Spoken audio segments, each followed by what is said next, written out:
Hello everyone, welcome back to my channel style of Mou চ্যানেলের আরেকটি ব্লগে আমাদের সকলকে স্বাগত। তো আজকে বুধবার, এখন বাজে 8টা। স্নান হয়ে গেছে, সমস্ত কাজ হয়ে গেছে, ভাতটা বসিয়ে দিয়েছি আর ডাল বসিয়েছি। আর মেয়েকে এখানে তুলতে এসেছি।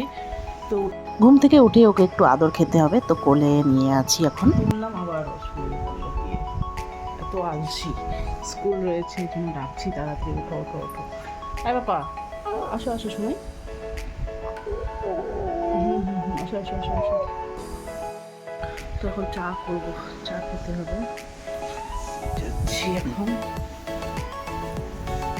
তো এখন চা করে নিলাম। তো টোস্ট দিয়ে আজকে চা খাবো। এই চায়ের মধ্যে টোস্ট চুবিয়ে তারপর খাবো।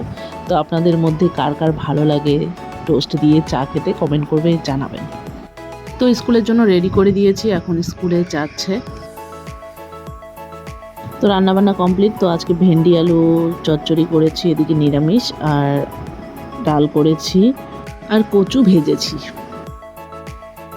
তো এখন আমি কোর্টের জন্য রেডি হয়েছি, আর আজকে আমাকে একটু কোর্টে তাড়াতাড়ি যেতে হবে। আজকে একটা বেল হিয়ারিং রয়েছে, হিয়ারিংটা রয়েছে ডিস্ট্রিক্ট কোর্টে, তাই তাড়াতাড়ি যেতে হবে। কোর্টে তাড়াতাড়ি এসেই চলে গেছি ডিস্ট্রিক্ট কোর্টে। এরপর 5:30টার দিকে চলে গেছি যোগা ক্লাসে। এখন যাচ্ছি চেম্বারে, কোর্টের কাজ রয়েছে, সিনিয়রের চেম্বারে যাচ্ছি। রাতের জন্য বানালাম কাঁঠাল চিংড়ি।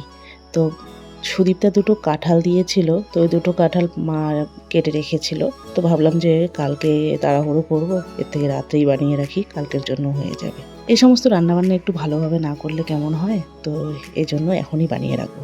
কারণ সকালবেলা ভীষণ তাড়াহুড়ো থাকে, মেয়েকে রেডি করতে হয়, তারপর আমাকেও রেডি হতে হয়, মেয়ের টিফিন বানাতে হয়, অনেক কাজ থাকে। এই ভালোভাবে আজকেই বানিয়ে রাখছি। খাওয়া দাওয়া কমপ্লিট করে এখন চলে এসেছি চেম্বারে, একটু কাজকর্ম করে তারপরে যাব ঘুমাবো।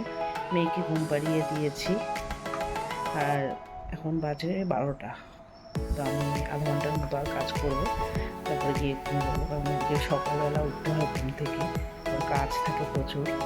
তো আজকে ব্লগটি এখানেই শেষ করছি। ভালো লাগলে অবশ্যই লাইক, শেয়ার আর কমেন্ট করবেন, আর চ্যানেলটি সাবস্ক্রাইব করে পাশে থাকবেন। সকলে আপনারা সুস্থ থাকবেন, সাবধানে থাকবেন, ভালো থাকবেন।